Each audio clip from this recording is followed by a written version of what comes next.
Hi everybody and welcome to Heel Heat. This is our TNA show for the week. My name is George Coles. This is my tag team partner, Doug Basham. Thanks, Danny. Gary Rhodes, everybody. And speaking of tag teams, we're going to go right into the TNA show. They started off with the tag team championship match, Chavo and Hernandez versus Austin Aries and Robert Roode. With the stipulation being, if Chavo and Hernandez lose, they have to break up as a team. And they had some semi-famous boxer walk them out to the ring. Was it Jesse James Lehigh? Something like that. I think it was. I don't know. Local.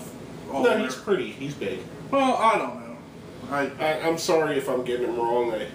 I've been a little sick over the past couple days, but I haven't really followed boxing in forever, though. So no, he's good. Okay, well, I don't know. Anyways, he's not a Jay Brown. The Jay Browns. Anyway, kind of like the guys he walked to the ring with. Yeah. The predictable outcome happened. They didn't split Chavo and Hernandez. Actually, I'm kind of okay with that because our tag team division's kind of small right now, and that gives them another team. Oh, I think what they're going to do is they're giving them belts to the faces, so Aces and Eights can come up with a tag team. I'm thinking it's going to be Bischoff and Briscoe, or it could be Nux and Luke Gallows. Doc. You know, that'd be two great teams right there. I still think they could win in some form and then just use the Freebird rule. True. Now, speaking of Aces and Eights, they were involved in our next segment. We had Joseph Park come out, talk about annulling Bully Ray's wedding, which brought out Devon, who ripped up the paperwork, got in a little fracas. As you can see with these live ones, they seem to be really segment heavy, which I don't understand. They should be more wrestling heavy on the live ones and segment heavy on the taped ones. I don't know what to tell you, brother. But I mean, wouldn't you agree? Like, oh, I agree, because I mean, you set up the matches for the live ones, so you don't know the outcome of the matches. Exactly, and I'll be honest with you, this show is like we were talking about it before, is lackluster. So the next segment is a segment that we were both pretty high on, was the Gail Kim versus Terrell match. Surprisingly to me, and not Gail Kim, Terrell, this was the best match of the night in my opinion. I liked the fact that they had ODB as the referee. I thought she worked well. She added to the match. Gail Kim is one of the best women's wrestlers there's ever been. Oh yeah. And Terrell is surprisingly now. How much of that is Gail carrying her and how much of that is her, but she's a lot better than I remember her being. Oh, I totally agree. And she's not bad on the eyes either. No, she's not. She actually looks a lot better without that ref uniform on. I like the blue and pink motif. It was a really good match. Probably one of the best knockout matches they've done in a little while. So we go from a really good match to a segment. We had the first part of the gut check segment where we have Adam Pearce and Magno in the back, and they decide which one of the ones is going to face gut check later, and they get rid of Adam Pearce.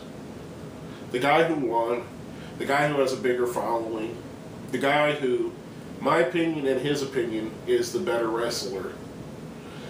I just don't get it. Some of these gut checks, I don't understand their thinking on them.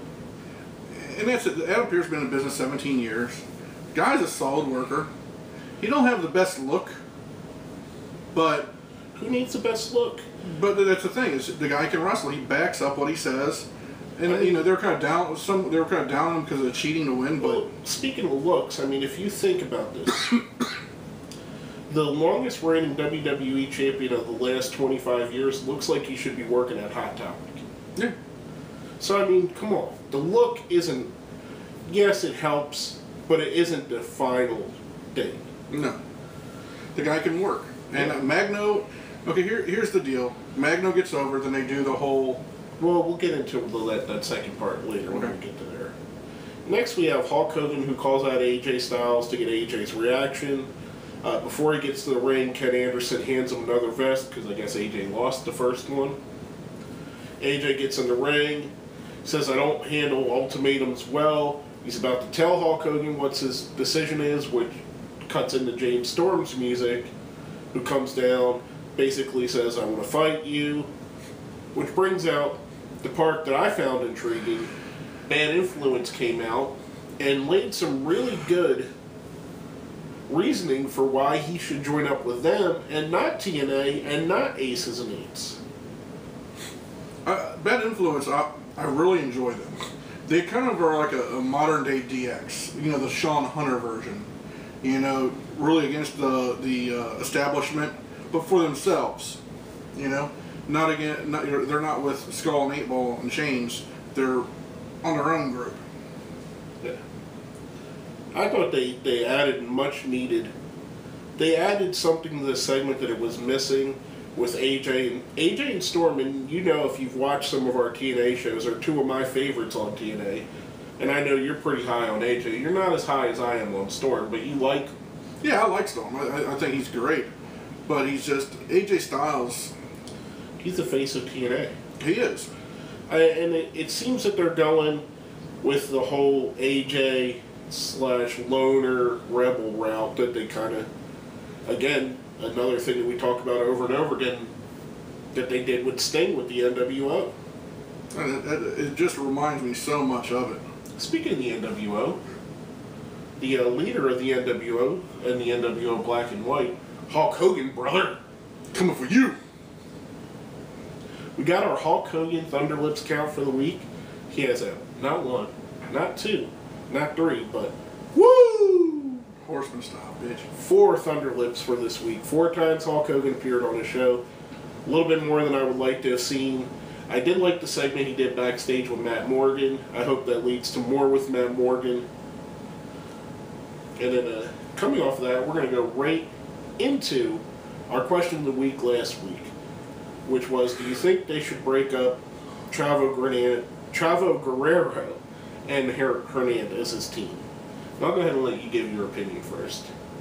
I don't like the team, but It's the only face team they have. Exactly. It is set for the division. But if there were more tag teams, yes, I think. But together, I think they're corny. I think Chavo mails it in most of the time, and I think Hernandez has the ego where he thinks he can mail it in sometimes. They're both lower to middle card wrestlers. Well, Hernandez had an opportunity to be an upper echelon wrestler, but just never was able to grab the brass ring.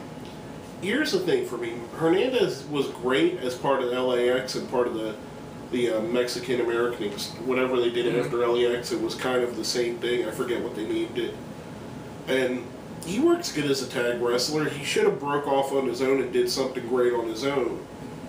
Chavo is a guy that could go into the X division and be the glue, especially with the 3-way matches. With the knowledge that Chavo Guerrero has, if he goes into those 3-way matches that they're putting on now, he could be the general to kind of show where they go. So I think they should break them up.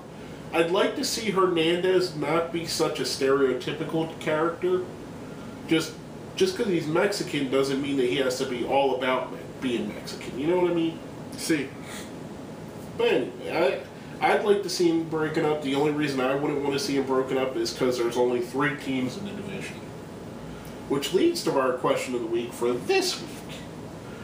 We're going to do this Team Hell No style. We want you to take 2 singles TNA wrestlers, form a team with them. They could be face and heel and heel, face and face, whatever you think. Who do you think would make a great team Heel No style, or Aries and Root style, which was basically a similar situation?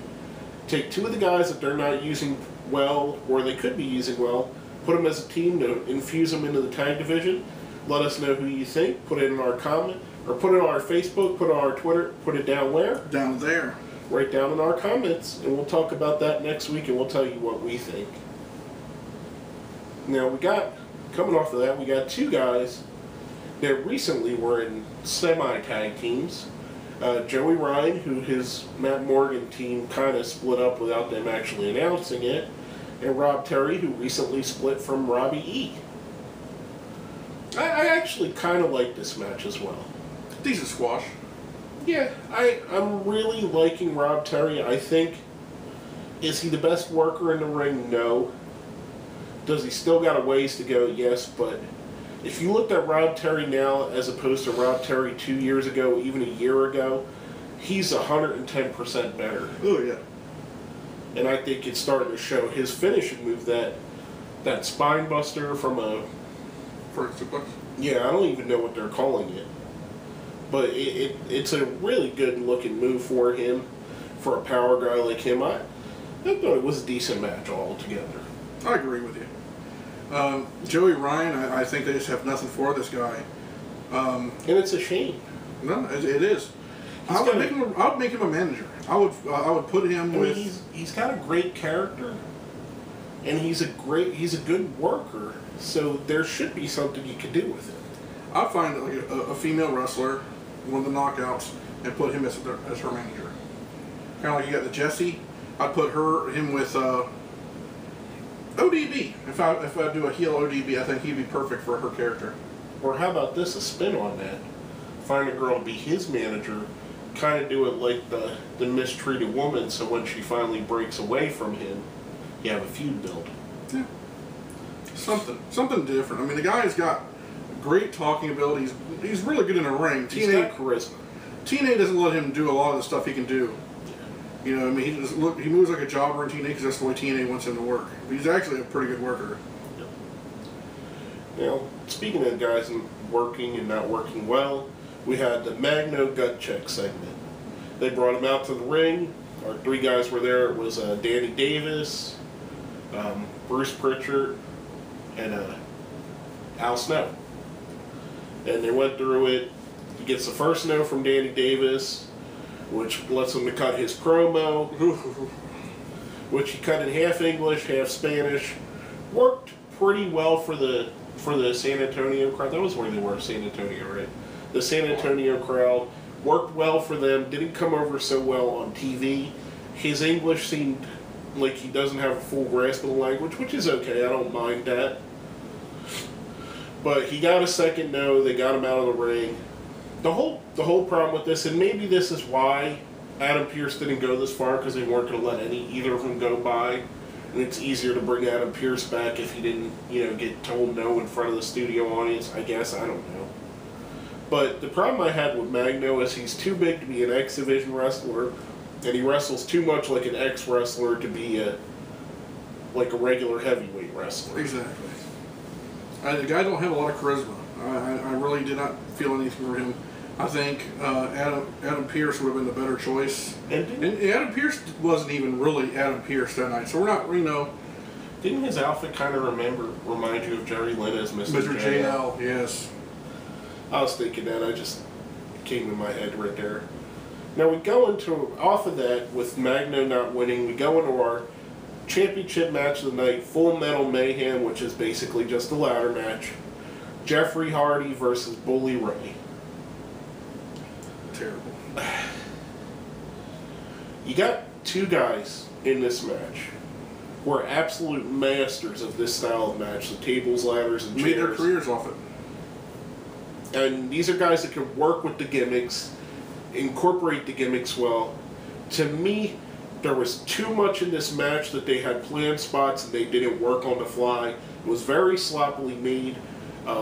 At one point, Jeff Hardy puts Bully Ray on a table, and the table's already cut, I'm guessing, and it breaks immediately as he gets on the table.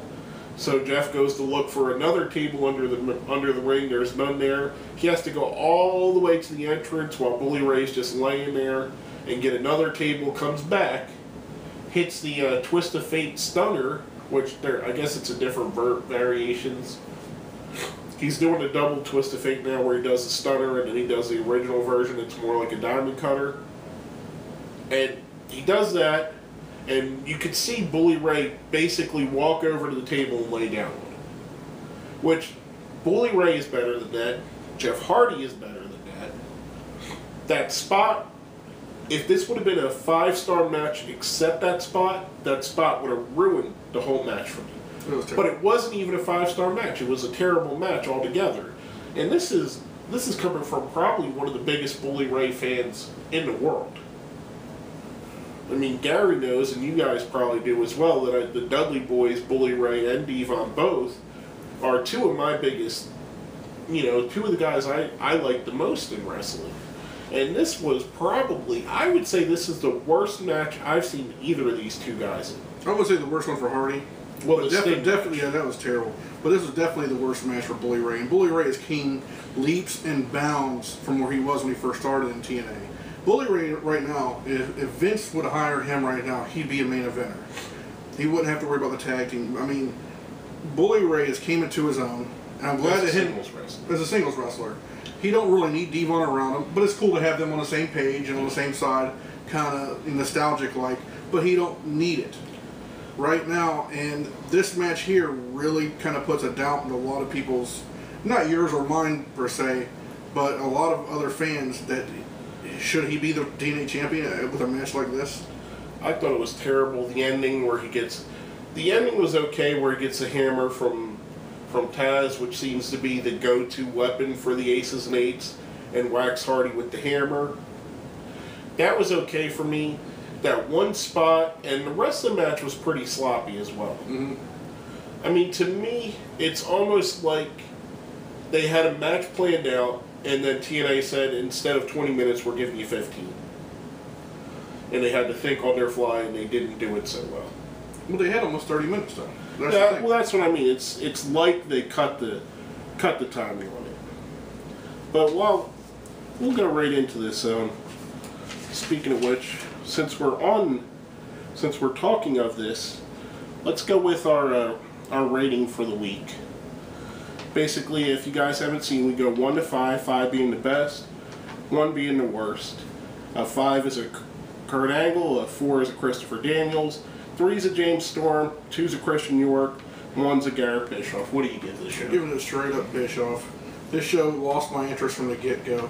And I hate saying that with Aries and Rude opening the show, because I'm big fans of them. Bad Influence had a nice little spot, but it just did not draw me in.